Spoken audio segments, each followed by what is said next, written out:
My name is Matthew Bramley, and I'm Director of the Climate Change Program at the Pembina Institute.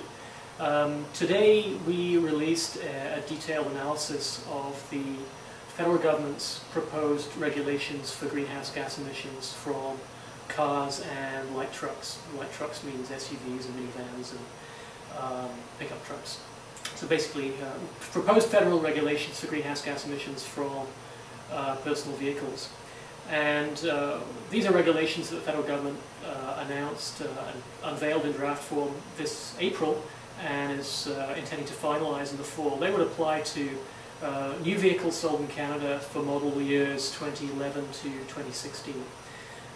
We wanted to know whether these regulations were really going to make a significant difference relative to what would have happened without them, the so-called business as usual scenario.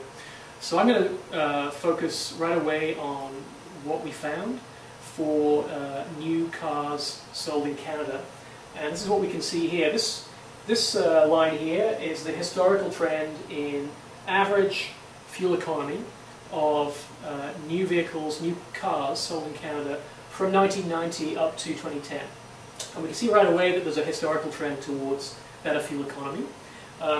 That doesn't mean that emissions are coming down from the personal vehicle sector, because people are increasingly moving towards SUVs, for example, and more vehicles get sold as well. But nonetheless, on a per vehicle basis, there is a trend towards better fuel economy. And we think it's reasonable to say that that trend would continue in the absence of regulations. So right here we have possible continuations of the historical trend. If we continue the 5-year trend, the middle one here is continuing the 10-year trend, and this one is continuing the 20-year trend. And then we looked at Environment Canada's modelling of what these proposed federal regulations would do. And these are the red lines here.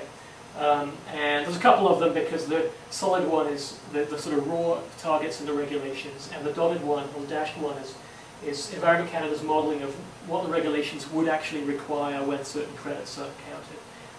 But the main point here is that it's quite possible, according to this comparison, that the regulations would start to do better than simple business as usual trends as late as 2016. In other words, it's plausible that the regulations would not represent a real constraint on vehicle manufacturers until right at the end of the period to which the regulations apply. But it actually gets worse, because there's another feature in the regulations, which is so-called credits for early action.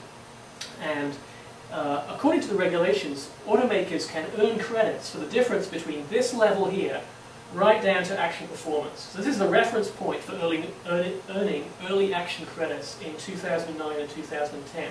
And this difference here gives you the quantity of early action credits that automakers are then allowed to use for compliance with the regulations for 5 years ahead. And even if we were really conservative and we said that under business as usual, this is what would happen. Performance would be locked at 2008 levels. There would still be enough early action credits in 2009 and 2010 to allow automakers to comply with the regulations in 2012, 13, 14 and 15. And for 2011, it wouldn't be early action credits, but automakers would be earning credits for doing better than the regulations, and they could use those to help them comply in 2016. So it's actually possible that the regulations would allow automakers to essentially just follow business as usual for the entire period of the regulations, up to and including 2016. We did a similar analysis to this for light trucks, and again that means minivans and SUVs and pickups, and we arrived at similar conclusions for that as well.